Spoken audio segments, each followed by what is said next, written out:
चूंकि आज इतिहास का पहला क्लास है और हिस्ट्री में ये भी हम लोग चर्चा करेंगे किस तरह के सवाल पूछे जा रहे हैं। खास करके आप अधिकतर बच्चे जो नेट के लिए जुड़े हो, हिस्ट्री में नेट में भी वही सवाल अधिकतर पूछे जाते हैं। नेट से थोड़ा इजी सवाल जो है, अगर आप टीजीटी पीजीटी डीएसएसबी वगैरह में जाते हो तो थोड़ा इजी पूछा जाता है। लेकिन नेट, मैं खुद हिस्ट्री से भी जेआरएफ हूँ, तो एक आइडिया है किस तरह के सवाल पूछे जाते हैं और उस सवाल को हम बनाएंगे कैसे। तो सबसे पहले तो हम ये समझेंगे इतिहास में हमें पढ़ना क्या होता है, कि इतिहास का एक सामान्य परिचय क्या है, एक मोटे मोटे तौर पर इतिहास में हमें क्या क्या जानना है, उसी की चर्चा करेंगे। जैसे कि आपको स्क्रीन दिखाई पड़ रहा होगा, जब हम हिस्ट्री की बात करते हैं ना, तो आपको पता है बहुत सारे लोग इतिहास से डरते हैं। शायद आप लोग एमए किए हो तो आप नहीं डरते होगे, लेकिन अधिकतर बच्चे जिससे भी मैं बात करता हूँ तो कहते हैं कि सर हिस्ट्री से मुझे बहुत डर लगता है। लेकिन बाकी मैं बताऊं, इतिहास बहुत मजेदार सब्जेक्ट है। आपको अगर पढ़ोगे अगले 3 से 4 महीने तो आपको मजा आने वाला है, आप इंजॉय करोगे इतिहास को। क्योंकि हमारी रणनीति रटवाने की नहीं होती है कि मैं आपको एक रट्टूपन बना दूं, या रट्टा मारो कि अशोक के 50 अभिलेख कैसा है, या रट्टा मारो पैलियोलिथिक एज क्या है, मेसोलिथिक एज क्या है, न्यूलिथिक एज क्या है। हम किसी को रटने वाले नहीं है, हम जो है समझने वाले हैं। हम एक एक पॉइंट्स को समझेंगे, उन पॉइंट्स को आपको क्लियर करेंगे और आप तक उसे डिलीवर करने का प्रयास करेंगे। तो इसमें थोड़ा समय लगेगा। जब हम इतिहास की बात करते हैं तो इतिहास को सामान्य रूप से अगर आप देखोगे तो हम लोग 3 भागों में बांटकर पढ़ते हैं। पहले को कहते हैं प्री हिस्ट्री। ठीक है, थोड़ा हम समझेंगे फिर टॉपिक पे आएंगे। प्री हिस्ट्री, हिंदी में इसे कहते हैं प्रागैतिहासिक काल। हिंदी में कहते हैं प्रागैतिहासिक, लिखते भी जाइएगा, हिंदी में कहते हैं प्रागैतिहासिक काल। दूसरे को कहते हैं proto history. Proto history, Hindi में इसे कहते हैं आद्य ऐतिहासिक काल। हिंदी में क्या कहते हैं, बहुत इजी है, अभी आपको समझाऊंगा। आद्य ऐतिहासिक काल। और तीसरे को हम लोग कहते हैं ऐतिहासिक काल, मतलब हिस्टोरिक एज। हिस्टोरिक एज मतलब ऐतिहासिक काल, लिखते जाइएगा, ऐतिहासिक काल। अब देखो, हिस्ट्री को हमने 3 पार्ट में बांट दिया। संपूर्ण हिस्ट्री जब पढ़ोगे ना तो इसी 3 पार्ट के अंदर है। अब कहोगे सर प्री हिस्ट्री क्या है। जैसे पहला हमने कहा प्रागैतिहासिक काल, पहले समझिए, रटना नहीं है इसको। अगर आप रटिएगा तो काम नहीं बनेगा, है ना। जैसे हम कहे कि प्री हिस्ट्री, तो सामान्य रूप से हम लोग समझेंगे कि प्री हिस्ट्री क्या है। पकड़वा नहीं नेटवर्क। हाँ, थोड़ा अच्छा ये तो अश्मीन माइक बंद कर लीजिए बेटा, है ना। तो अब देखो कि जब हम हिस्ट्री की बात कर रहे हैं तो सिंपल समझना, इसमें रटने की जरूरत नहीं है। पूरे इतिहास को हम लोग 3 भागों में बांट कर देखते हैं। पहले को कहते हैं प्री हिस्ट्री। प्री हिस्ट्री को ही प्रागैतिहासिक काल कहते हैं। अब देखो प्रागैतिहासिक काल क्या है। अगर एक लाइन में मैं आपसे पूछूं कि बताइए प्रागैतिहासिक काल क्या है या प्री हिस्ट्री काल क्या है, कोई बताइए। हेमलता बताएंगे आप? क्लास में हम लोग ऐसे ही पूछ पूछ के पढ़ते हैं। क्या है बताइए, प्रागैतिहासिक काल क्या है? कोई भी 2 बच्चे जुड़े हो, कोई भी बताओ। कोई बात मेरे मैं बता क्या? मेरे हिसाब से शायद हमारे ऐसे ऐतिहासिक काल ये होता है कि जो स्टार्टिंग हुई थी हिस्ट्री की, जब हमारा इतिहास या हमारी जर्नी शुरू हुई थी मानव की, मानव जाति की, बिल्कुल। तो वो उस टाइम पे जो जो किया था वो सारा प्राग ऐतिहासिक काल में आ जाता है। बिल्कुल, लेकिन एक सवाल और है कि फिर प्री हिस्ट्री और प्रोटो हिस्ट्री में क्या अंतर है? हाँ सर, प्री हिस्ट्री और फोटो हिस्ट्री में एक स्टार्टिंग में आग का आविष्कार नहीं था और बाद में आग का आविष्कार हुआ। में आग का तो इन दो आविष्कार तो प्री हिस्ट्री में ही हो गया है। अंतर देखिए, ओके। कोई बात नहीं, नहीं समझे कोई बात नहीं, यहीं से सवाल समझिए। प्री हिस्ट्री क्या है? प्रागैतिहासिक, प्रागैतिक हासिक काल ऐसा काल है जिनका कोई भी लिटरेरी सोर्स नहीं मिला है, जिसके अध्ययन का आधार एकमात्र स्टोन टूल्स है। प्री हिस्ट्री क्या है कि जिसका कोई भी लिखित साक्ष्य नहीं मिला है, लिखित प्रमाण नहीं मिला है। ठीक है। प्रागैतिहासिक काल एक ऐसा काल है जिसका कोई लिटरेरी सोर्स नहीं है। और प्री हिस्ट्री पूरा स्टोन एज है। स्टोन एज मतलब क्या होता है? पाषाण युग। समझिएगा, कोई टेंशन नहीं लेना, नहीं समझो तो पूछना, 100 बार पूछना। अश्मीन मेरे पास हिंदी पढ़ी हुई है, उसी की सिस्टर है। ठीक है, अश्मीन से पूछ लेना हिंदी कितने बार बच्चे पूछते हैं। 50 बार पूछते हैं कि सर जी नहीं समझ आया, फिर बताइए।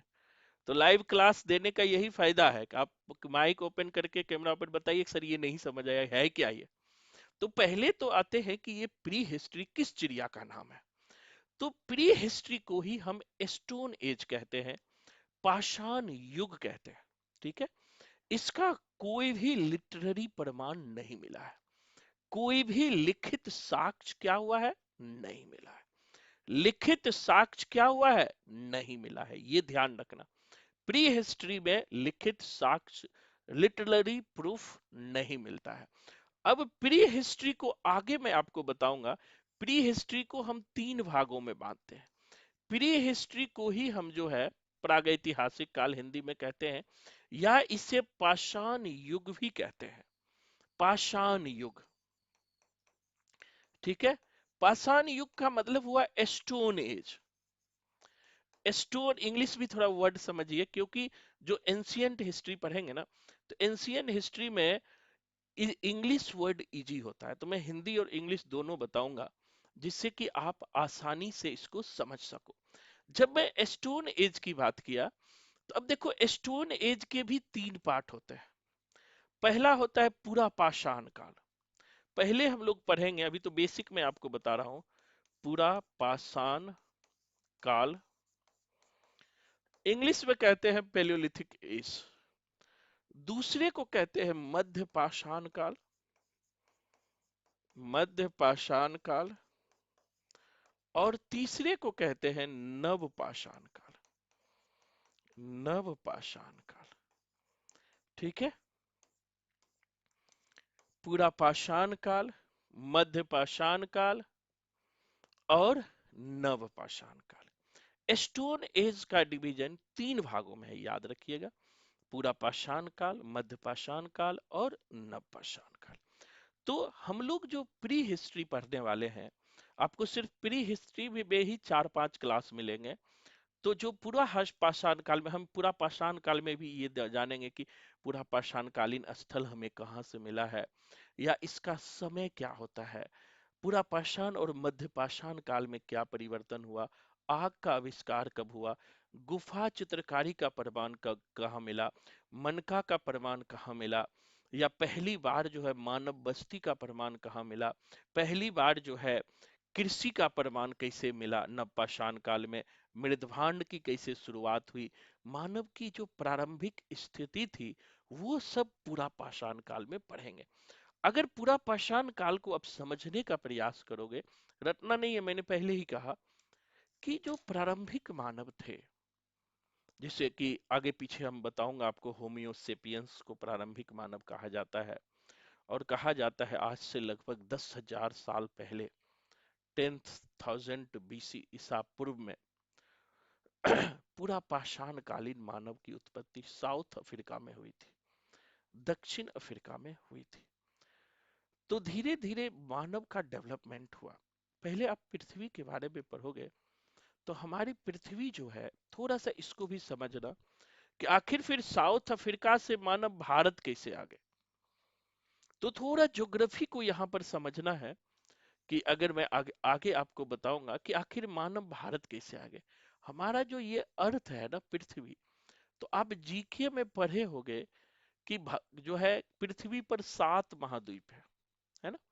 एशिया, यूरोप, उत्तरी अमेरिका, दक्षिण अमेरिका, ऑस्ट्रेलिया और अंटार्कटिका। तो क्या होता, पहला ये पृथ्वी जो है, ये बिग बैंग सिद्धांत मानता है पृथ्वी पहले एक गोला था। क्या था? एक गोला था। इस गोला को जो है पेंजिया कहा जाता था। ठीक है, लिखने की कोई जरूरत नहीं है, बस मैं आपको समझाने के लिए बता रहा हूं। और इसके चारों तरफ जो है ना वाटर था, पानी, पानी था, जिसे हम पैथीलाशा कहते थे। पैथीलाशा। हजारों वर्षों में क्या हुआ कि पृथ्वी दो भागों में टूट गया, ये ब्रेक कर गया। जब पृथ्वी ब्रेक किया ना, तो ये पानी जो था इसके अंदर घुस गया। अब एक गोला है, गोला के चारों तरफ पानी है, जब गोला ब्रेक करेगा तो स्वाभाविक सी बात है कि पानी यहाँ घुसेगा। तो जब ये पानी घुस गया ना, तो इसका नाम रखा था टेथिस सागर। टेथिस सागर। आते हैं आपके टॉपिक पे, मैं समझाऊंगा आपको कि अब क्या हुआ कि धीरे धीरे ऊपर का भी एरिया टूट गया, नीचे का भी एरिया टूट गया, फिर ये एरिया भी टूट गया, ये एरिया भी टूट गया।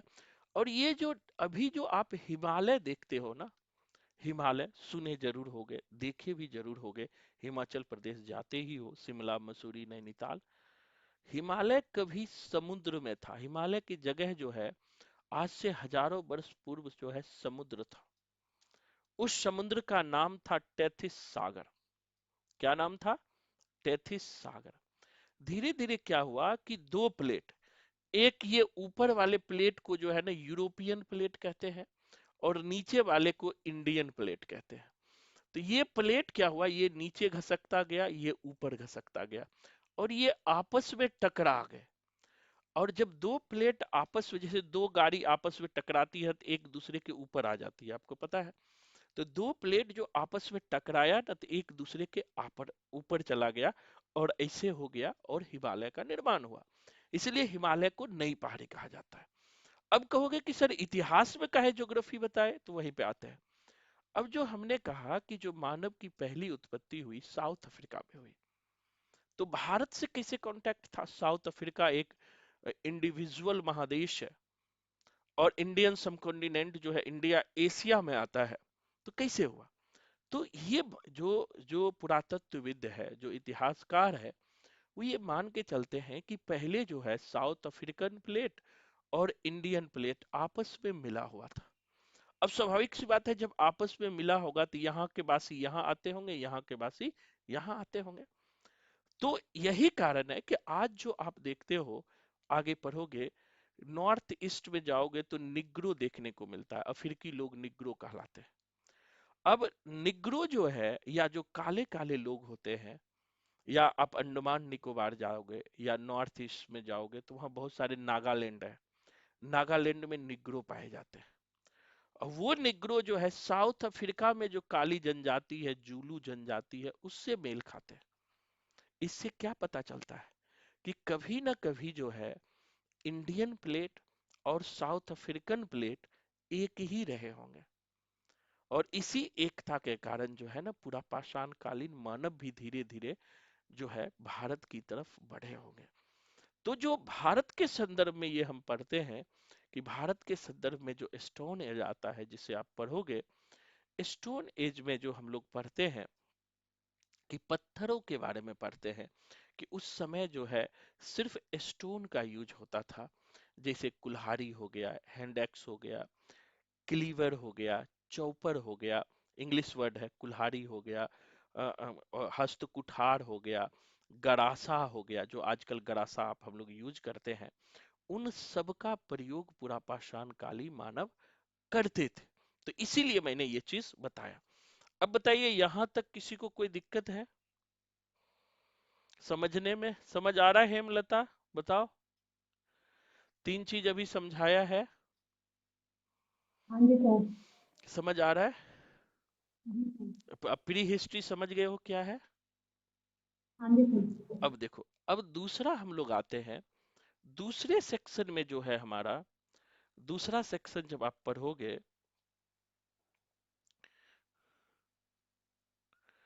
मिटा नहीं रहा है। अब दूसरा सेक्शन जो हमारा है वो है प्रोटो हिस्ट्री का। अब ये दूसरा सेक्शन, सॉरी, ये दूसरा सेक्शन हम लोग अब पढ़ने वाले हैं, इसको मैं मिटा दूं। अब ये समझिए प्रोटो हिस्ट्री क्या है, जिसे आद्य ऐतिहासिक काल कहते हैं। अब आद्य ऐतिहासिक काल की जब हम बात करते हैं ना, इसको समझिएगा अच्छे से, क्योंकि यहां समझेंगे तभी आप आगे समझ पाएंगे।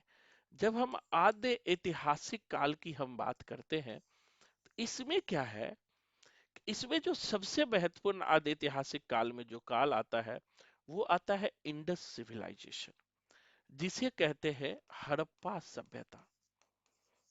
ठीक है, हड़प्पा सभ्यता।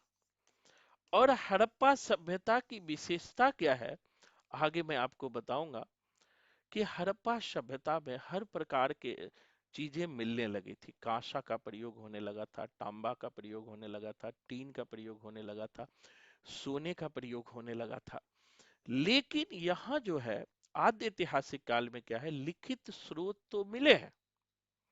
मेरी बात आप समझ रहे हो, लिखित स्रोत तो मिले हैं।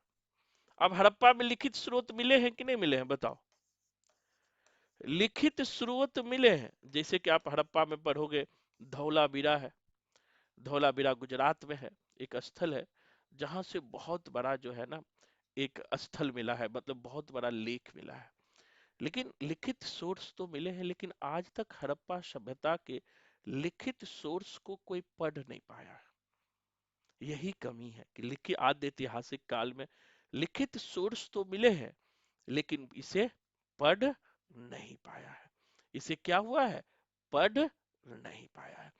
कुछ लोग जो है, कुछ इतिहासकार ये भी ध्यान रखिएगा कि हड़प्पा सभ्यता और वैदिक काल को भी जो है आद्य ऐतिहासिक काल में ही रखते हैं। कुछ इतिहासकार जो है वैदिक काल में को ही आद्य ऐतिहासिक काल में ही रखते हैं। वैदिक काल के भी दो पार्ट होता है, एक ऋग्वैदिक काल और एक उत्तर वैदिक काल। क्लियर है। लेकिन कुछ इतिहासकार ऐसे भी हैं जो वैदिक काल, चूंकि वैदिक काल में जो सोर्स मिले हैं उसे हमें लिखित भी मिले हैं और उसे हमने पढ़ भी लिया है। आपको पता है वैदिक काल में ऋग्वेद आया और यजुर्वेद, सामवेद, अथर्ववेद आया। तो चार वेद आया वैदिक काल में, और उस वेद को हम लोग पढ़ भी लिए हैं। तो इसीलिए कुछ लोग जो है ना, कुछ इतिहासकार, आगे मैं बताऊंगा, कि इसे प्रोटो हिस्ट्री में भी रखते हैं। और कुछ इतिहासकार, चूंकि यहाँ पर लिखित और पढ़ने का प्रमाण दोनों मिल गया है, इसीलिए इसे ऐतिहासिक काल में भी रखते हैं। ऐतिहासिक काल में भी रखते हैं। अब खास करके कुछ इतिहासकार अलग अलग है, हिस्ट्री पे बहुत डिबेट भी है कि कोई लोग इधर रख देते हैं, कोई लोग उधर रख देते हैं। तो वो तो डिबेट को हम लोग आगे देखेंगे। और ऐतिहासिक काल की जब हम बात करेंगे, जो हिस्टोरिक फेज आता है, जो हमारा तीसरा काल आएगा, जो आप लोग देख रहे हो, हम लोग पढ़ रहे हैं, ऐतिहासिक काल। अब ऐतिहासिक काल में भैया रे हमें क्या पढ़ना है, ध्यान रखना। ऐतिहासिक काल में पहला जो हमें पढ़ना है वो है प्राचीन काल। अब ऐतिहासिक काल में पहला हम पढ़ते हैं प्राचीन काल। और ये जो प्राचीन काल है, प्राचीन काल, मध्यकाल और आधुनिक काल, इस प्राचीन काल में हम लोग, प्राचीन काल का जो समय है लगभग जो है 600 बीसी से लेकर के 750 ईस्वी तक आता है। प्राचीन काल का जो समय है ये 600 बीसी से लेकर के लगभग 750 एडी तक आता है, यानी पूर्व मध्य काल तक, यानी पूर्व अर्ली मेडाइवल, हर्षवर्धन तक के काल को ना प्राचीन काल में रखते हैं। आपने पढ़ा होगा कि राजा हर्षवर्धन के मृत्यु तक के काल को प्राचीन काल में रखते हैं। और इसी प्राचीन काल के अंतर्गत जो है हम महाजनपद को पढ़ते हैं। इसी प्राचीन काल के अंतर्गत हम लोग क्या पढ़ते हैं, लिख लीजिएगा कि शुरुआती है, इसको आगे समझने में आपको फायदा होगा। जब ऐतिहासिक काल में हम प्राचीन काल पढ़ते हैं, प्राचीन काल में क्या, पहला महाजनपद काल। महाजनपद नाम सुने हो, महाजनपद काल, 16 महाजनपद हुए हैं, पता है, कोई बताओ, एक दो का नाम बताइए।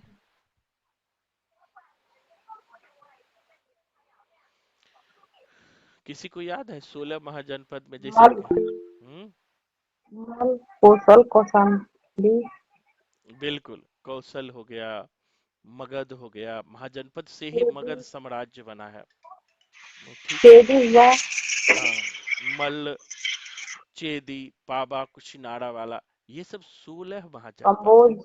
हाँ बिल्कुल।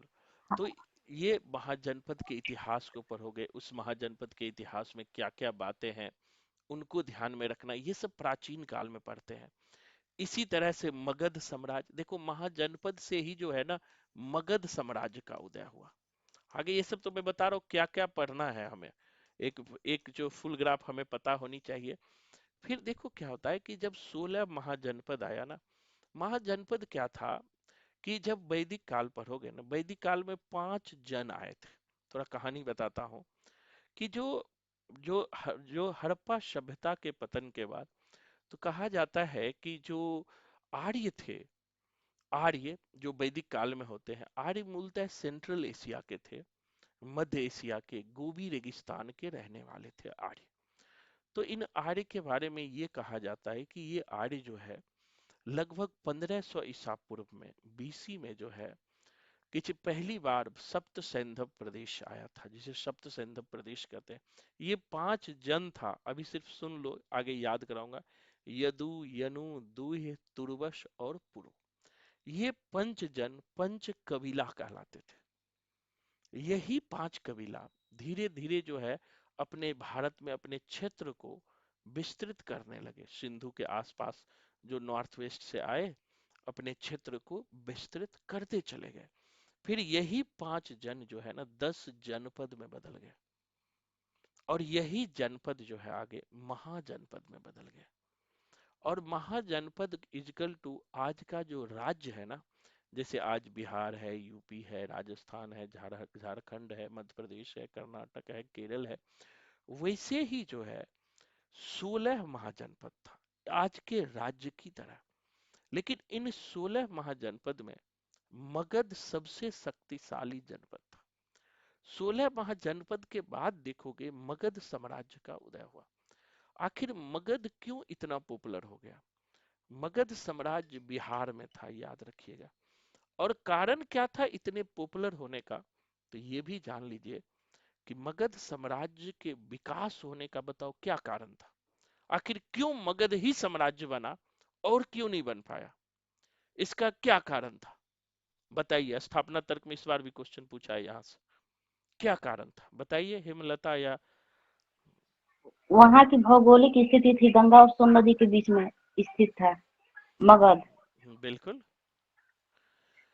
अब देखो क्या है कि क्या कारण था, बहुत अच्छा बताया कि देखो मगध साम्राज्य क्यों डेवलप हुआ। एक तो भौगोलिक कंडीशन, जो पाटलिपुत्रा थी, जो मगध था, वो 3 ओर से नदी से घिरा हुआ था और चौथे तरफ पहाड़ से घिरा हुआ था।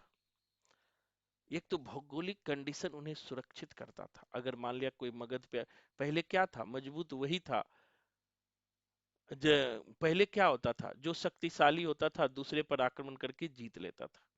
लेकिन मगध पे आक्रमण करने में समस्या थी। समस्या क्या थी? 3 ओर से नदी था, तो कोई भी व्यक्ति मगध पर आक्रमण करने के लिए जाएगा, नदी पार करेगा तब ना। और मगध के चारों ओर जो है लाल किला जैसे किला बना दिया था, और ऐसा किला था कि उस पर ऊपर तीर कमान वाले बैठा देते थे और बड़े बड़े पत्थर लेके बैठा देते थे कि कोई भी अगर उसके तरफ आंख उठाया तो ऊपर से ही तीर से ही मार देते थे। एक तो ये सुरक्षित था, और चौथे तरफ जो था पहाड़ था। तब पहाड़ थी, पहाड़ तरफ से कौन आएगा भाई? दूसरा कारण क्या था मगध साम्राज्य के विकसित होने का? एक तो भौगोलिक कारण था, दूसरा बताओ। आर्थिक हम्म। आर्थिक संसाधन था, वहाँ खनिजों की अधिकता थी, आर्थिक बिल्कुल संसाधन। बिल्कुल, वेरी गुड। आर्थिक संसाधनों की संपन्नता, मगध क्षेत्र में ही आज का झारखंड है, उड़ीसा है। आपको पता है कि झारखंड और उड़ीसा किसके लिए फेमस है? लोहा के लिए, है कि नहीं है जी? आज भी लोहा निकाला जाता है। तो जिसके पास लोहा होगा अस्त्र शस्त्र ज्यादा होगा, जिसके पास जंगल होगा उसके पास हाथी भी ज्यादा होगा। तो लोहा का अस्त्र शस्त्र मजबूत बना लिया मगध ने।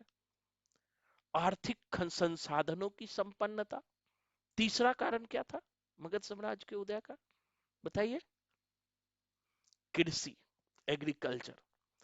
कि उत्तर भारत जो है एग्रीकल्चर के लिए फेमस था। क्यों? क्योंकि मगध का एरिया आप देखोगे ना तो हर साल थोड़ा बहुत बाढ़ आता है, और जहां जिस खेत में बाढ़ आता है ना, वो एग्रीकल्चरल जो है रिफॉर्म कर देता है। मतलब कि बाढ़ आने से क्या होता है कि मिट्टी की उर्वरता शक्ति बनी रहती है।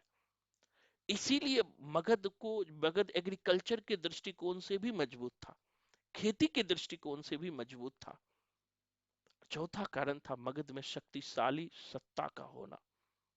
एक मतलब मगध, जब मगध का पहला जो साम्राज्य का उदय हुआ तो बिंबिसार के नेतृत्व में हुआ था, हर्यक वंश। पढ़ोगे आप, हर्यक वंश के शासक बिंबिसार थे, बहुत शक्तिशाली शासक थे। इसी बिंबिसार का बेटा अजात शत्रु हुआ। हर्यक वंश आया, शिशुनाग वंश आया, फिर नंद वंश आया, फिर घननंद, नंद वंश में घननंद, फिर मौर्य आया। तो ये महाजनपद में जो है हम लोग पढ़ते हैं मगध साम्राज्य, जो सेपरेटेड पढ़ेंगे। और ये जानना चाहिए कि आपको मगध साम्राज्य का डेवलपमेंट क्यों हुआ, मगध साम्राज्य का उदय क्यों हुआ। मगध साम्राज्य के बाद प्राचीन काल में हम मौर्य वंश पढ़ते हैं। मौर्य वंश, इसी मौर्य वंश में आप लोग देखोगे कि हम लोग चंद्रगुप्त मौर्य के बारे में पढ़ते हैं। याद है? चंद्रगुप्त मौर्य, चंद्रगुप्त मौर्य हो गया, बिंदुसार हो गया, अशोक हुआ। अशोक सबसे शक्तिशाली शासक के रूप में उभरते हैं। अशोक के 13वें शिलालेख से आप कलिंग युद्ध की चर्चा जानते हो, कलिंग युद्ध कैसे हुआ, किस तरह से हुआ, वो सारे कलिंग युद्ध के बारे में हम इसी के थ्रू जानते हैं। तो इनको भी हमें पढ़ना है। इसी तरह से मौर्य के बाद जो होता है मौर्योत्तर काल आता है। मौर्योत्तर काल आता है, फिर ये जो है मौर्योत्तर काल में हम मौर्य के बाद जो है ना मौर्य वंश का धीरे धीरे पतन होने लगता है। आपको पता है कि मौर्य के बाद जो है ना पतन होने लगता है मौर्योत्तर काल में। तो फिर जो है मौर्योत्तर काल के बाद जो है गुप्त साम्राज्य आता है। क्या आता है? गुप्त काल। इस मौर्योत्तर काल में भी जो है आप लोग बहुत सारे आक्रमणकारी भारत पर आक्रमण करते हैं, उसको भी पढ़ोगे।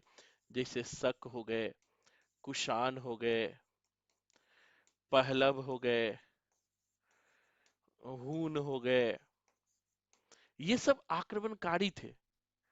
जब किसी देखो कोई भी शक्तिशाली सत्ता कमजोर होता है ना, तो उस समय बाह्य आक्रमण बढ़ जाता है।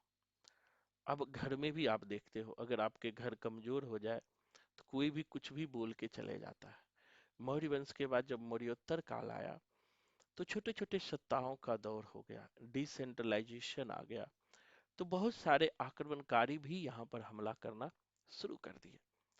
और फिर इसी मौर्योत्तर के बाद गुप्त काल आता है, जिसमें आप चंद्रगुप्त द्वितीय पढ़ते हो, समुद्रगुप्त पढ़ते हो, कुमारगुप्त पढ़ते हो, स्कंद गुप्त पढ़ते हो। तो ये सब जो है गुप्त काल के अंतर्गत आता है। फिर जो है हर्षवर्धन का काल आता है। हर्षवर्धन, जिसे वर्धन वंश कहते हैं, हर्षवर्धन काल। तो ये जो पूरा हमने बताया ना, ये सब हम प्राचीन काल में पढ़ते हैं। किसमें पढ़ते हैं? प्राचीन काल में। प्राचीन के बाद जो है, समझ आ रहा है हेमलता आपको? Yes sir. कोई दिक्कत हो ना तो बीच में माइक ओपन करके पूछ लीजिएगा। ठीक है, अभी तो हम समझ रहे हैं हमें पढ़ना क्या है। क्योंकि देखो कहीं भी जाओगे तो पहले यही हम लोग जानते हैं कि हमें पढ़ना क्या है। पता ही नहीं हो जी। क्या पढ़ना है तो कोई फायदा थोड़े है जी। तो हम एक एक टॉपिक पे, मैंने कहा ही कम से कम एक एक टॉपिक पे पांच पांच छह छह क्लास चलेगी। तो अभी तो मैं आपको सिर्फ जो है आज जो है एक मतलब डाटा बता रहा हूँ, खाका कि हमें करना क्या है, क्या क्या चीज हमें आना है। फिर हमारा जो है दूसरा काल जो आता है मध्य काल का आता है। मध्य काल, पहला हो गया प्राचीन काल, दूसरा हो गया हमारा मध्य काल। मध्य काल को अभी सीधा सीधा मैं बता दूं कि मध्य काल में ही जो है कि मुसलमानों का आक्रमण होता है। आपको पता है पहला जो मोहम्मद बिन कासिम 712 ईस्वी में भारत पर आक्रमण करते हैं और वो सिंध को जीत लेते हैं। मोहम्मद बिन कासिम के आक्रमण से ही एक आक्रमण की शुरुआत होती है। धीरे धीरे 11वीं सदी में 1000 से लेकर 1027 ईस्वी तक जो है मोहम्मद गजनबी का आक्रमण होता है, भारत पर वो 17 बार आक्रमण करता है, और वो एक आक्रमणकारी के रूप में आता है, लूट करके वापस लौट जाता है। जो महत्वपूर्ण मध्यकाल में आक्रमण होता है वो मोहम्मद गौरी का आक्रमण होता है। आप पढ़ोगे तराइन का प्रथम युद्ध और तराइन का द्वितीय युद्ध। तो ये जो तराइन के प्रथम युद्ध में मोहम्मद गौरी जो है पृथ्वीराज से हार जाते हैं, लेकिन तराइन के द्वितीय युद्ध में मोहम्मद गौरी को जो है मोहम्मद गौरी पृथ्वीराज को हरा देते हैं।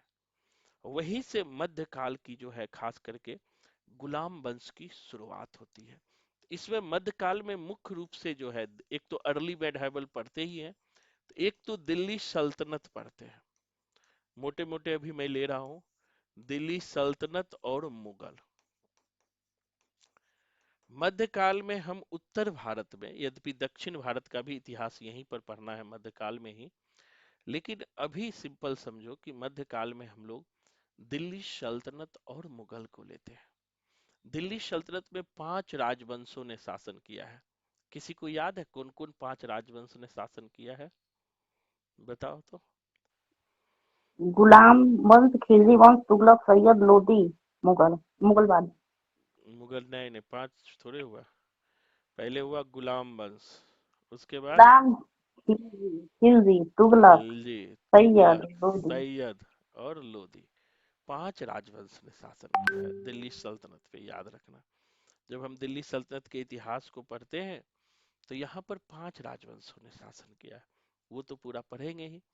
दूसरा आता है मुगल वंश। मुगल वंश का जो जो मध्यकाल जो है, कहा जाता है औरंगजेब की मृत्यु के साथ मध्यकाल की समाप्ति होती है।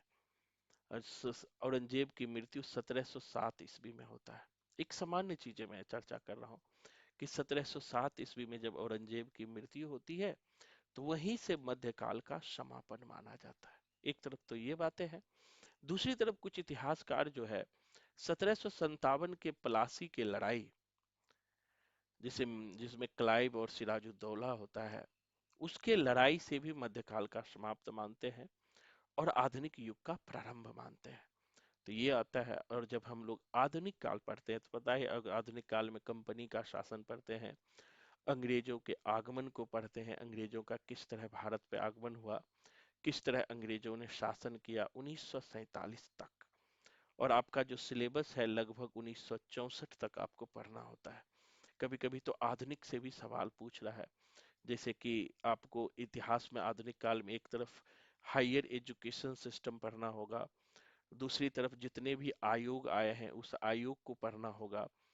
साथ ही साथ आधुनिक काल एक डाइवर्स का काल हो जाता है, उसमें बहुत सारे, एक तरफ कंपनी का शासन पढ़ना है, हायर एजुकेशन को अलग से पढ़ना है, धर्म सुधार आंदोलन अलग से पढ़ना है, उसके बाद जो भिन्न भिन्न प्रकार के आयोग आए वो पढ़ना है, उसके बाद बहुत सारे एक्ट आए, जैसे भारत में अंग्रेज आए, कंपनी का शासन हुआ तो 1773 का एक्ट क्या था, 1785 का एक्ट क्या था, 1793 का एक्ट क्या था, 1813 का एक्ट क्या है, हर एक्ट के बारे में हमें पढ़ना है।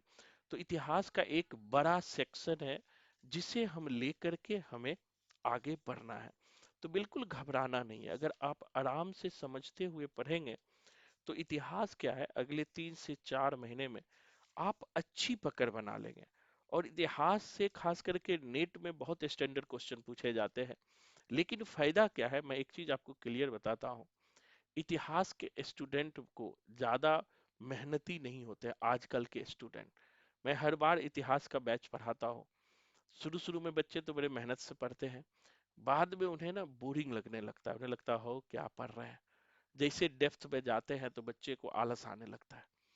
तो इस कारण से क्या होता है, आप देखोगे कि कट ऑफ इतिहास का बहुत नीचे जाता है, हिस्ट्री का कट ऑफ बहुत नीचे जाता है। जनरल का जो है, अगर आप 60-62% जनरल में हो बना के आ जाओगे तो जेआरएफ हो जाएगा। और हुआ है मेरे पास से बहुत सारे बच्चों का, नेट तो 52, 53, 50 पे नेट हो जाता है।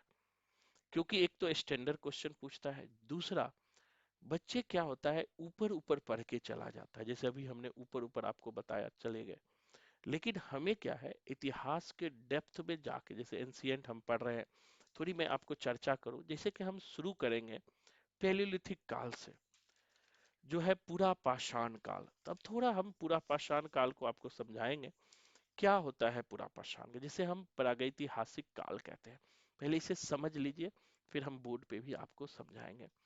हमने कहा कि शुरू में आपको बताया कि प्रागैतिहासिक काल को इंग्लिश में हम लोग प्री हिस्ट्री कहते हैं। और प्री हिस्ट्री का जो सामान्य कालखंड है, अगर एक सामान्य रूप से माने तो लगभग 2.5 लाख ईसा पूर्व से लेकर के लगभग 3,000 4,000 ईसा पूर्व तक, यानी हड़प्पा सभ्यता से पहले तक के काल जो है प्री हिस्ट्री में जोड़ लिया जाता है, जिसमें कि पूरा पेलोलिथिक एज, मेसोलिथिक एज और नियोलिथिक एज, प्री हिस्ट्री। दूसरी बात आता है कि प्री हिस्ट्री को ही हम स्टोन एज कहते हैं। स्टोन एज का मतलब हुआ पाषाण युग। अब जब हम पाषाण युग कहते हैं तो मतलब सीधा सा है कि इस युग में केवल और केवल पत्थरों का यूज हुआ है। जिस चीज के लिए हुआ हो, सिर्फ और सिर्फ पत्थरों का यूज है, और पत्थरों में के फर्क के आधार पर ही उसे अलग अलग भागों में बांटा गया है। जब हम पूरा पाषाण काल पढ़ेंगे ना, तो आप देखोगे कि पूरा पाषाण काल को भी हम 3 भागों में बांट कर देखते हैं। एनसीईआरटी अगर आप देखोगे तो पहला होता है लोअर पैलियोलिथिक, निम्न पूरा पाषाण काल, और दूसरा होता है मिडिल पैलियोलिथिक। मिडिल पैलियोलिथिक का मतलब होता है मध्य पूरा पाषाण काल। तीसरा होता है अपर पैलियोलिथिक, मतलब उच्च पूरा पाषाण, यानी पूरा पाषाण काल को ही 3 भागों में बांटकर पढ़ते हैं। अब देखो क्या है कि क्वेश्चन कैसे आपके नेट में उठाता है, 10 ईयर में आपको बताऊंगा। वहां पूछ लेगा कि निम्न पूरा पाषाण काल के स्थल कौन है, या मध्य पाषाण काल में ही 3 पार्ट है, मध्य पूरा पाषाण काल के स्थल कौन है और नव पाषाण काल के स्थल कौन है। तो उनको हमें आसानी से समझना होगा। और खास करके यहाँ जो पाषाण काल करते हैं, इनका मूल निर्धारण जो है स्टोन टूल्स के आधार पे करते हैं। स्टोन टूल्स जब मैं कहता हूं आपको कि पत्थरों के प्रकार के आधार पर, जैसे पूरा पाषाण काल है तो पूरा पाषाण काल में बड़े बड़े पत्थर का यूज होता था पेलियोलिथिक एज में। तो पत्थरों के आकार के आधार पर काल का डिवीजन हुआ है। पूरा पाषाण काल में बड़े पत्थरों का यूज आता था। फिर मेसोलिथिक एज आया, मध्य पाषाण काल। अब मेसोलिथिक एज में क्या हुआ कि लोग छोटे छोटे पत्थरों का यूज करने लगा, स्मॉल पत्थरों का यूज करने लगा। और जब नव पाषाण काल आया तो मानव जो है पत्थरों पत्थरों का ही यूज होता है, लेकिन और उन पत्थरों में भी बहुत सारे टेक्निक यूज होने लगे।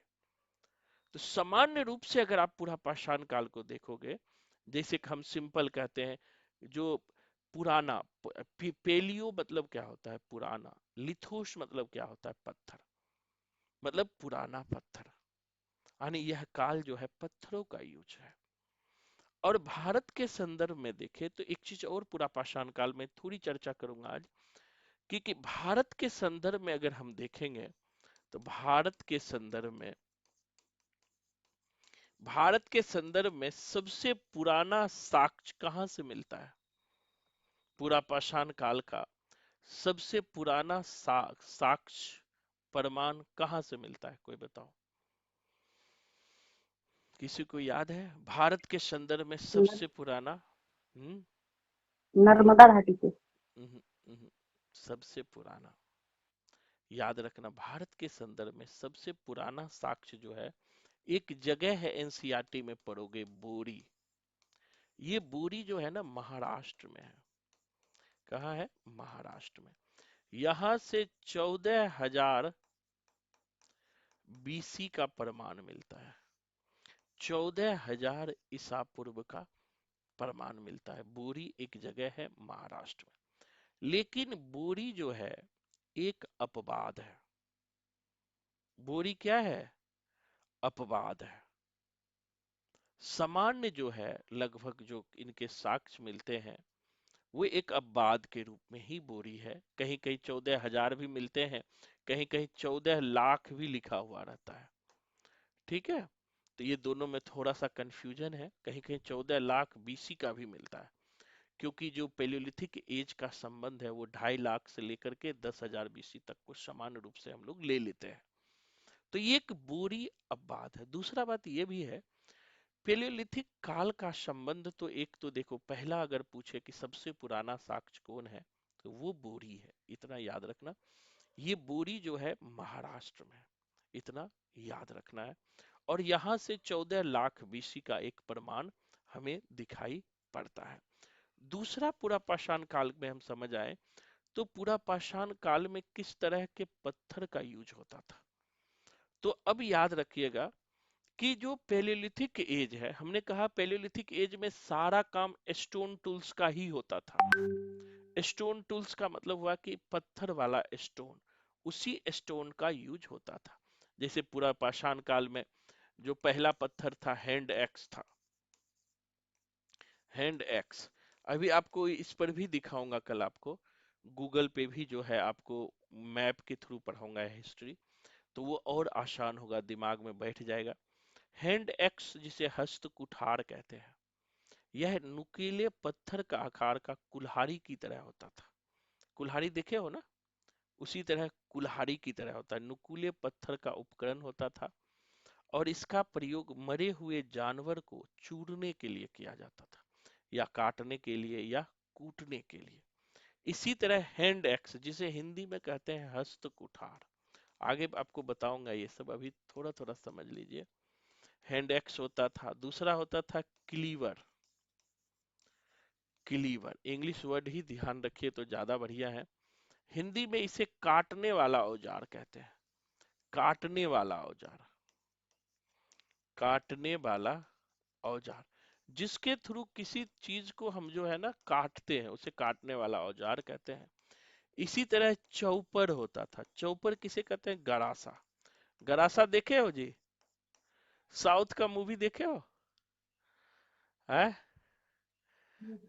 और साउथ के मूवी में देखते हो कैसा गरासा रहता है, ऐसे जो ऐसे एक रहता है और ऐसे रहता है, यहाँ लगा हुआ रहता है, ऐसे खट खट काटते जाता है। तो वो गरासा का, चौपर का भी प्रयोग हुआ।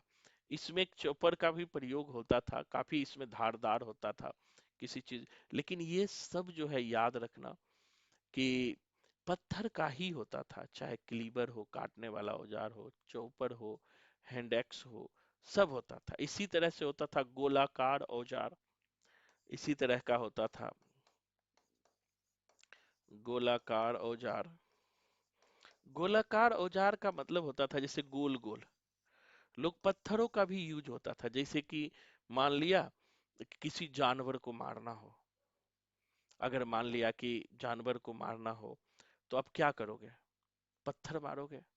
और ये भी याद रखिएगा कि जो पूरा पाषाण कालीन मानव थे ना, सामान्य रूप से पढ़ोगे तो वो गुफाओं में रहते थे, कंदराओं में रहते थे, कंदमूल फल खाते थे, जानवरों पर निर्भर रहते थे, और जानवरों का शिकार करते थे।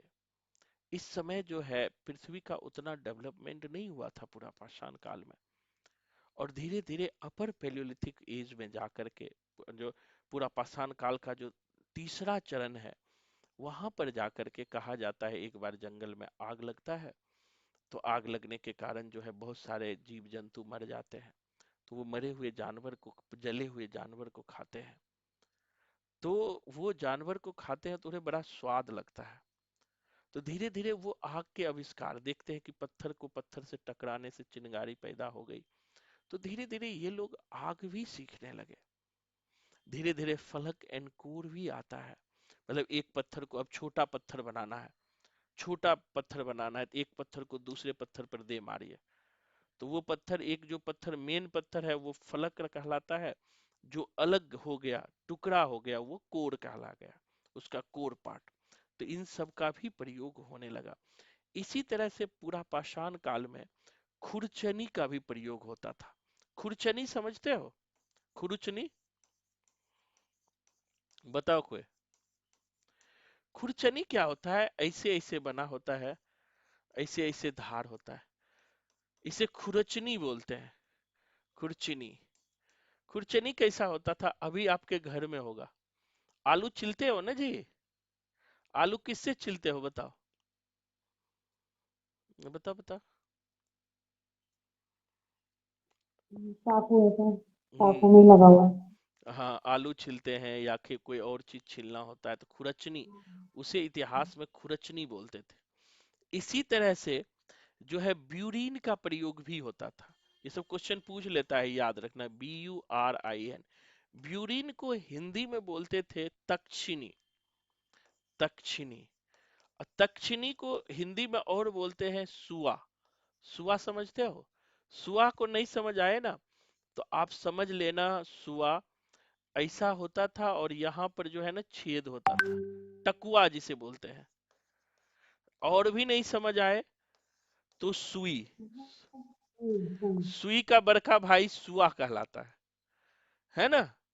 तो वो भी जैसे कि कोई भी चीज, जैसे कि मरे हुए जानवर को सीना हो, पहले लोग मरे हुए जानवर का ही जो खाल होता था उससे सारे काम करता था।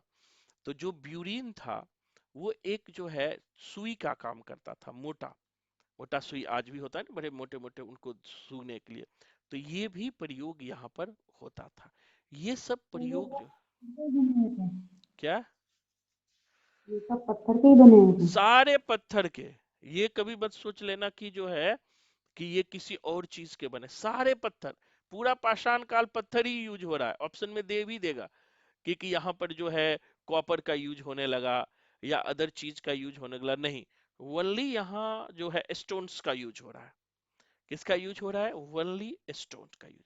अब देखो कि ये जो पूरा पाषाण कालीन पत्थर के इस तरह के पत्थरों का जो यूज हो रहा है, ये मिला कहाँ से? ये भी ध्यान रखना, यहाँ से एक क्वेश्चन आपको पूछेगा। और इतिहास के स्टूडेंट को तो बड़ा मजा आता है। जैसे मेरा भी हिस्ट्री था, तो मैं हिस्ट्री से तो JRF किया ही, क्योंकि मैं IAS का भी तैयारी करता था। तो IAS में एक बड़ा भाग इतिहास से पूछा जाता है। तो जो इतिहास अगर आप नेट की तैयारी कर लेंगे तो अदर चीज में इतिहास पढ़ने की हमें जरूरत नहीं होती थी। वहां भी वही चीज पूछा जाता है जो यहाँ पूछते हैं। तो अब जो पूरा पाषाण कालीन में हमने बताया जो स्टोन था, अब ये स्टोन मिला कहाँ से? यानी कि ये जो सारे स्टोन के उपकरण थे, सवाल आता है कि ये स्टोन के उपकरण मिला कहाँ से? मिला कहाँ से? पहला जगह है सोहन घाटी। पहला क्या है? नाम याद रखना, भी याद कराऊंगा कोडिंग से। पहला जगह है सोहन घाटी। सबसे पुराना पूरा पाषाण कालीन स्थल जो है वह सोहन घाटी है। ये सोहन घाटी कहाँ है? तो याद रखना पाकिस्तान में। ये सोहन घाटी कहाँ है? तो पाकिस्तान में, लिखते भी जाना है। सोहन घाटी कहाँ है? पाकिस्तान में। ये सिंधु की सहायक नदी, सोहन घाटी जो है, सोहन जो है ना, सोहन, सोहन सिंधु की सहायक नदी भी है। सिंधु की सहायक नदी है, सहायक नदी। अब इसी सोहन जो है ना, सिंधु नदी का तो नाम सुने हो, झेलम, चिनाब, रावी, ब्यास, सतलज। तो सोहन एक नदी है सिंधु की सहायक। और इसी सोहन के आसपास जिस सभ्यता का विकास हुआ उसे ही सोहन घाटी कहा गया। उसे ही क्या कहा गया? याद रखना, सोहन घाटी कहा गया। इस नदी का बहाव क्षेत्र जो है बहुत लंबा है। और इसका संबंध जो है कि जो है पाकिस्तान, सिंधु की सहायक नदी, इसे खोजा किसने? तो याद रखना, कैम्ब्रिज विश्वविद्यालय। कैम्ब्रिज विश्वविद्यालय के संयुक्त टीम टेरा और पेटरसन के नेतृत्व में इसे खोजा गया। अब इस सोहन विश्वविद्यालय घाटी को किसने खोजा? कैम्ब्रिज यूनिवर्सिटी के संयुक्त, कैम्ब्रिज यूनिवर्सिटी के संयुक्त टीम टेरा एंड पेटरसन के नेतृत्व में। टेरा और पेटरसन के नेतृत्व में। अब खोजा किसने? कैम्ब्रिज यूनिवर्सिटी के। तो खोजने वाले कौन है, तो ये भी पूछ लेता है कभी कभी, याद रखना। टेरा और पेटरसन के नेतृत्व में सोहन घाटी को खोजा गया। सोहन घाटी को खोजा गया। समझ आ रहा है सबको? हेमलता समझ आ रहा है आपको? यस सर, जी सर। हाँ, कहाँ खोजा गया? तो टेरा और पेटरसन के नेतृत्व में खोजा गया। और यह कितना पुराना स्थल है?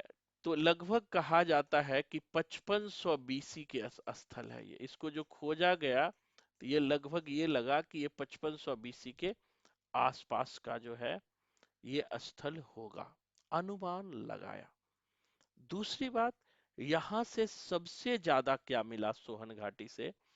तो याद रखना, हैंड एक्स मिला। हैंड एक्स, ये क्वेश्चन पूछता है कि सबसे ज्यादा हस्त कुठार कहाँ मिला? हिंदी में कहते हैं हस्त कुठार। सबसे ज्यादा हस्त कुठार कहाँ मिला? तो भैया रे सोहन घाटी से मिला। कहाँ से मिला? सोहन घाटी से मिला, याद रहेगा। और ये भी ध्यान रखना कि सोहन घाटी का संबंध निम्न पुरापाषाण काल से है। सोहन घाटी का संबंध कहां से है? तो निम्न पुरापाषाण काल से। सोहन घाटी का संबंध जो है लोअर पेलियोलिथिक एज से है, मतलब निम्न पुरापाषाण काल से है। किसका संबंध? सोहन घाटी का संबंध जो है निम्न पुरापाषाण काल से। समझ आ गया सबको? ये तो पहला स्थल हुआ, ये सारे पुरापाषाण काल के। दूसरा स्थल याद रखना, एक महत्वपूर्ण स्थल है अतिरम पक्कम। नाम सुने हो? अतिरम पक्कम, नाम से ही पता चलता है ये कहाँ का स्थल होगा, बताओ कोई। अतिरम पक्कम कहाँ का स्थल होगा, बताओ, दिमाग लगाओ। तमिलनाडु। हाँ, बहुत बढ़िया। नाम से ही पता चलता है दक्षिण का स्थल होगा ये। अतिरम पक्कम ये तमिलनाडु का स्थल है। कहाँ पाया गया है? शॉर्ट फॉर्म में टीएन लिख सकते हो। और यह चेन्नई के निकट पाया गया है। तमिलनाडु में पाया गया है और चेन्नई के निकट पाया गया है। यानी मद्रास को ही, मद्रास का ही नया नाम है चेन्नई, वहीं के निकट खोजा गया। इसकी पहचान जो है लगभग 1864 ईस्वी में की गई थी। इसकी पहचान कब की गई थी? 1864 ईस्वी में। इसकी खोज जो है, पहचान 1864 ईस्वी में की गई थी। इसको याद रखिएगा। और याद रखिएगा, इसको खोजने वाले ओल्ड हेम किंग थे। इसको किसने खोजा, ये भी खूब पूछता है। ओल्ड हेम किंग, इसको किसने खोजा भैया? तो ओल्ड आदमी ने खोजा। अति कर देता है, कोडिंग कर देना। ओल्ड आदमी जो होता है ना, अति कर देता है। कभी कभी बूढ़े लोग देखोगे ना, इरिटेट कर देता है। तो कोड जो 64 साल के बूढ़े होता है वो अति कर देता है। तो अति से हो गया अतिरम पक्कम। क्या हो गया? अति कर देता है। और ये याद रखना कि यहां से क्या मिला है, तो ये भी ध्यान रखना है। सबसे पहली बात की तमिलनाडु का स्थल है ये, इसको खोजा ओल्ड हेम किंग ने खोजा गया है। यहाँ से क्या मिला है? तो कहता है कि यहाँ की विशेषता जो है सोहन घाटी की विशेषता से मिलती है। यहाँ की जो विशेषता है, याद रखिएगा, जो अतिरमपक्कम की जो विशेषता है ना, सोहन घाटी की विशेषता से मिलती है। सोहन घाटी की विशेषता से मिलती है। मतलब भैया ये हुआ कि जो यहाँ मिला वही सोहन घाटी में मिला। मतलब यहाँ भी हैंड एक्स मिला है। यहाँ भी क्या मिला है? हैंड एक्स मिला है। मतलब यहाँ भी हस्त कुठार मिला है। यहाँ भी क्या मिला है? हस्त कुठार मिला है। समझ आ रहा है सबको? हेमलता समझ आ रहा है आपको? जी सर। नहीं समझ आए तो पूछ लेना, अभी दो स्थल पर हैं। देखो पूरा पाषाण काल में क्या है, पूरा एंशियंट में क्या है, जहां से आपका सवाल उठाता है, वो आपको एक तो कहाँ से कौन स्थल मिला, कहाँ से कौन स्थल मिला है ये, दूसरा उन स्थलों से क्या महत्वपूर्ण मिला है, उसको खोजने वाला कौन है, ये मिलाने के लिए देता है। तो इस पे हमें काम करना बहुत जरूरी होता है। अगर काम करेंगे तो हमें याद रहेगा। अब आगे बढ़ते हैं भैया। तीसरा जो स्थल है वो है पल्लवरम। ये बताओ कहाँ है पल्लवरम। ये भी पूरा पाषाण कालीन स्थल है पल्लवरम। बताओ, दिमाग लगाओ, ये कहाँ मिला होगा पल्लवरम। पल्लवरम ऑप्शन में है, कोशिश करो। तमिलनाडु कहेंगे। बिल्कुल, ये भी तमिलनाडु में जो है, टीएन शॉर्ट फॉर्म कर देता हूं, चेन्नई के निकट, चेन्नई या मद्रास के निकट। और इस स्थल को खोजा गया था 1863 ईस्वी में। अब देखो, अतिरम पक्कम को 64 में खोजा और पल्लवरम को 63 में खोजा।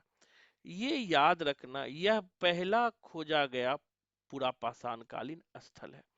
सबसे पहला स्थल कौन मिला है, तो याद रखना पल्लवरम। सबसे पुराना खोजा गया स्थल कब खोजा गया, 1863 में। पहला खोजा गया स्थल जो है पल्लवरम है। और इसको खोजने वाला कौन है, रॉबर्ट ब्रूसफुट। अब इसको खोजा किसने, तो ये भी क्वेश्चन पूछ लेता है। पल्लवरम को खोजा किसने, रॉबर्ट ब्रूसफुट। देखो ना, अब इसको कोडिंग से भी याद करा, जैसे नहीं कहता अति कर देता, अति कौन करता है, ओल्ड आदमी। तो ओल्ड हेम किंग हो गया, अति कर देता है 64 साल का। अब है पल्लवरम, यानी पल्ला, एक पल्ला दो पल्ला, ठीक है। जो कभी कभी पल्ला होता है पार्टी को कहते हैं, तो पल्ला क्या होता है, पल्ला में फूट पड़ जाता है, क्या है? रॉबर्ट ब्रूस फुट, फुट मतलब फ्रूट। पल्लवरम मतलब होता है, कोड कर लेना, जब जब दो पल्ले के आदमी जो है छः छः का तीन करने लगता है तो फूट पड़ने लगता है। जैसे मैं आपको कहूँ, दो पल्ले के आदमी हो, मतलब दो पार्ट के आदमी हो, और आपको 6 रुपया दिया और आप 3 ही रुपया लौटाओ, यानी 6 का 3 कर दो, तो क्या हो जाएगा घर में बताओ, क्या क्या हो जाएगा घर में बताओ, कोई बताओ क्या होगा। हाँ जी सर, फूट पड़ना, ब्रेक फूट होना। पड़ जाएगा ना, फूट पड़ जाएगा ना, तो फुट हो गया। 6 का 3 मतलब 63, यानी पल्ले पल्ले, पल्ले पल्ले में क्या पड़ गया, फूट पड़ गया, तो कोड कर देंगे ब्रुस फुट। तो इसको किसने खोजा, ब्रुस फुट। जो भी मैं बता रहा हूँ अगले दिन पूछूंगा, हमारा नियम है कि ये नहीं कि पढ़ाते जाओ और पूछो कुछ नहीं, जितना पढ़ेंगे हर दिन उतना पूछूंगा, तो ये ध्यान रखिएगा। तो 1863 में खोजा गया स्थल है। किसने खोजा, रॉबर्ट ब्रुश फुट ने। और ये याद रखना, यह स्थल तो सबसे पहले खोजा गया स्थल है। और यह इसकी प्रसिद्धि का एक कारण ये भी है कि सबसे पहला खोजा गया ये स्थल है। और यहाँ से भी हैंड एक्स मिला है, क्लीवर मिला है, चौपर मिला है, एक समान विशेषता वाले चीजें मिला है। और सबसे महत्वपूर्ण एक स्थल की चर्चा मैं आपको करूंगा, एक है भीम बेतका, नाम सुने हो आप लोग? हम्म। चौथा नाम है भीम बेतका, नाम सुने हो जी? हम्म। किस लिए फेमस है बताओ, कहाँ से मिला है भीमबेटका? हम्म। कोशिश करो। टीएमटी। भीमबेटका जो है ना, मध्य प्रदेश का स्थल है, एमपी। मध्य प्रदेश में भी कहा, रायसेन जिला का। मध्य प्रदेश में भी कहा, रायसेन जिला का है। मध्य प्रदेश में भी कहाँ, रायसेन जिला का है। भीमबेटका का संबंध जो है पूरा पाषाण, पूरा पाषाण और मध्य पाषाण दोनों से है। ठीक है, भीमबेटका का संबंध पूरा पाषाण और मध्य पाषाण दोनों से है। लेकिन इसकी खासियत क्या है, यहाँ से एक विशेष चीज मिला है जहां से हर बार सवाल पूछा जाता है। कोई बताओ क्या मिला है, कोशिश करो, क्या मिला है। पढ़े नहीं हो, मिला है गुफा चित्रकारी का प्रमाण। गुफा चित्रकारी, यहाँ से हर बार गुफा चित्रकारी मतलब क्या होता है कि जिस गुफाओं में जो पूरा पाषाण कालीन मानव, जैसे इस गुफा बना के पूरा पाषाण कालीन मानव रहते थे, तो उस गुफाओं के दीवार पे जो है ना चित्रकारी कर देते थे। जैसे कि कभी कभी बकरी का चित्र बना दिया जो उनका पालतू पशु था, कभी कोई जानवर का, कभी मछली का चित्र बना दिया। तो जो गुफा चित्रकारी मतलब होता है कि जहाँ रहते हैं, जिस गुफाओं में रहते हैं, कंदराओं में रहते हैं, उसी का चित्र बना देते थे। तो ये बहुत बड़ी खासियत है भीमबेटका का कि यहाँ से गुफा चित्रकारी का प्रमाण मिला है। और एक चीज यहाँ पर ये भी याद रखिएगा, इसको खोजने वाला बी एस बाकनर थे।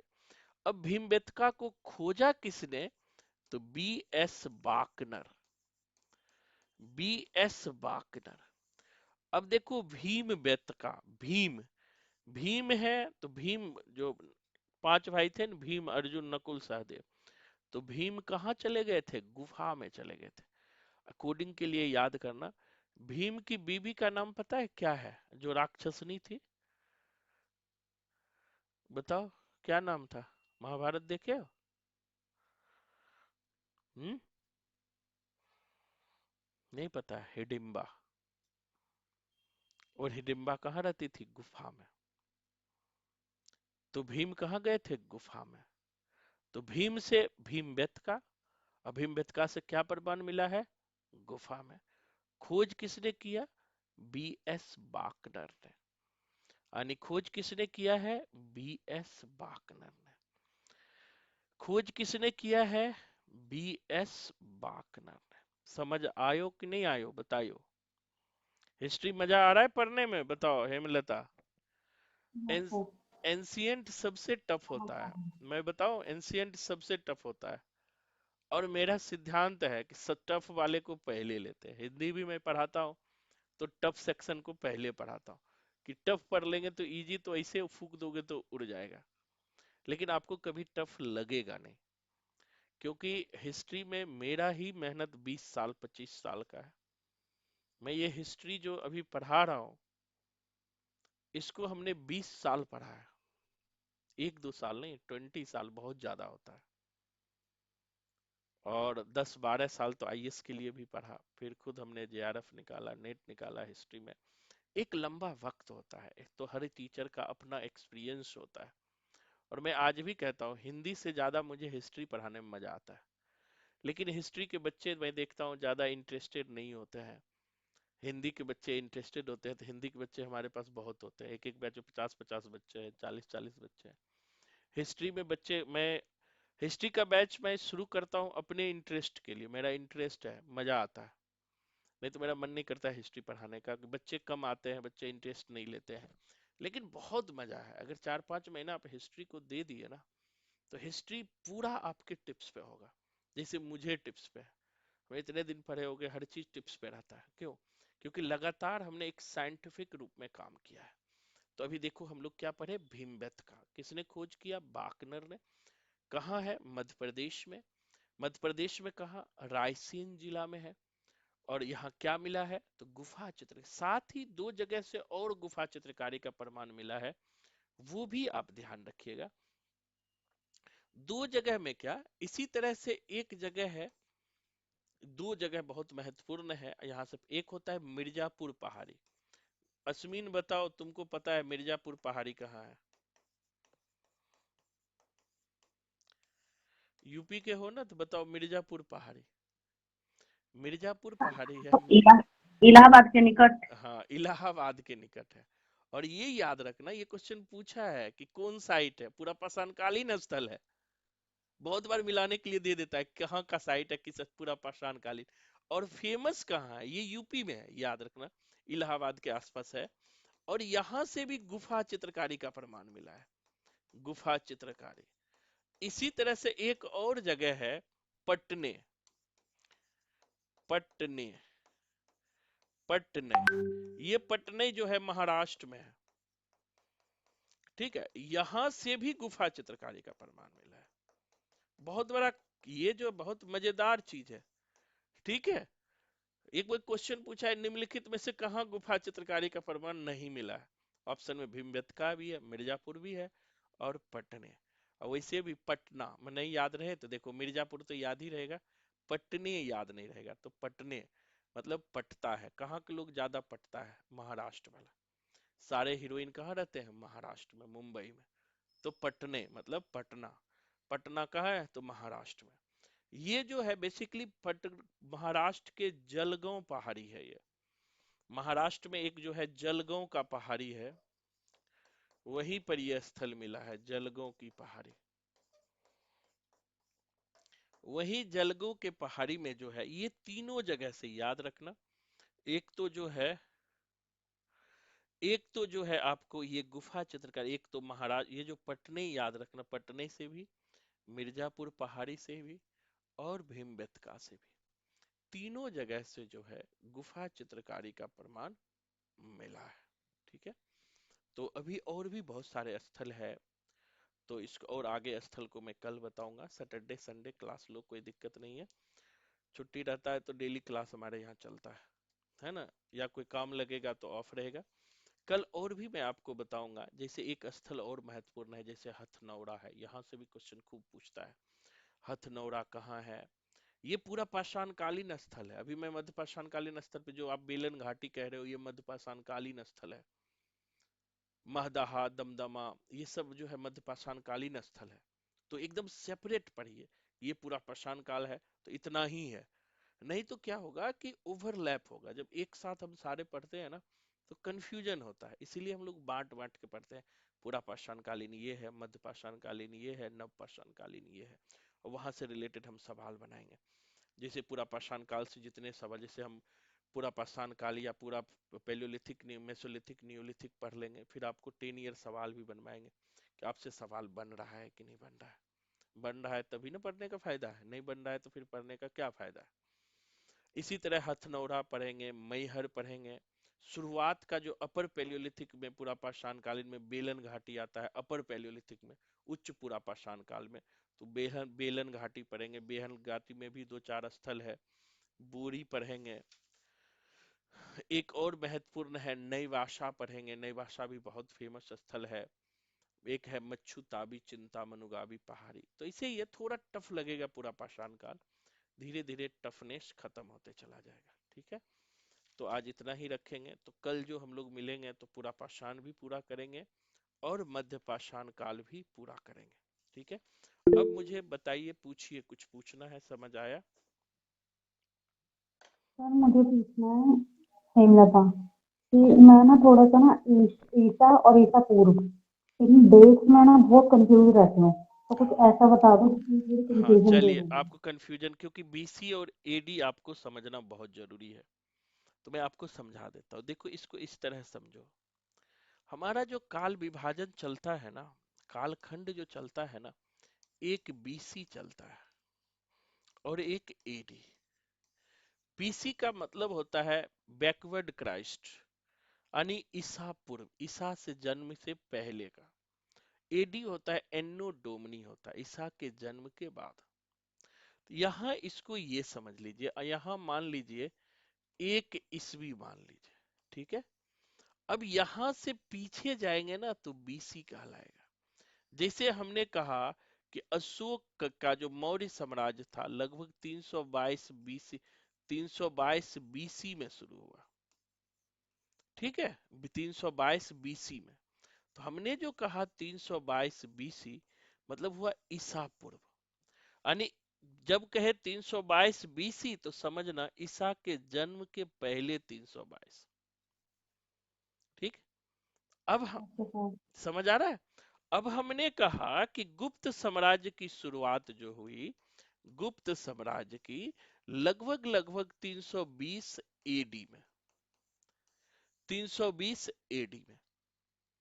तो एडी मतलब क्या हुआ, एक, अब यहां से प्लस चल रहा है। मैथ में पढ़ते हो ना, मैथ में ऐसे पढ़ते हो ना, इधर जाएंगे तो माइनस के चिन्ह लगेंगे, -2, -1, 0, पढ़ते हो।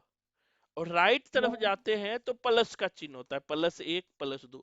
जस्ट यही है राइट। अब हम आपको कहेंगे कि बताइए मौर्य साम्राज्य और गुप्त साम्राज्य दोनों का डेट हमने लिख दिया, दोनों में कितने सालों का डिफरेंस है? बताओ अश्विन, कितने सालों का डिफरेंस है? सर 2 साल। 2 ही साल का होगा। सर अरे तो 320 और 300। अब देखो कि पहले 322 में एक पर आना होगा, यहां से मैं यहां आओगे ना इस ईस्वी पे, तो एक पर आना यस होगा, सर। तो 322 तो ये हुआ ही पूरा पूरा।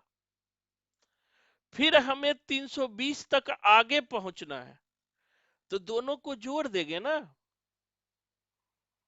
जोड़ेंगे कि नहीं जोड़ेंगे बताओ। 2 हो गया, यस। 4 हो गया और 6 हो गया। तो 642। कितने साल का अंतर है? 642 साल का अंतर है। कितने साल का अंतर है? 642। 642 साल का अंतर है। मेरी बात आप समझ रहे हो? तो ये ध्यान रखना, ये नहीं कि हम इसको 22 देख लिए और यहाँ 20 देख लिए कह दिए 2 साल का अंतर, नहीं। यहां से बीसी को पहले एक पर ले जाना है, तब ना फिर एक से 320 आगे है, और यहाँ ये 320 है। 1 मिनट, हेलो। Yes sir. हाँ 1 मिनट फ्री हो, ठीक है। और कुछ पूछना है? नहीं सर किया। क्लियर हो गया? चलिए, यस सर। और कुछ पूछना है? चलिए, तो हम लोग कल मिलते हैं। मैं वीडियो भी भेज दूंगा, अगर दिक्कत होगा तो एक बार देख लीजिएगा। मैंने रिकॉर्ड भी कर दिया है, कोई दिक्कत नहीं है।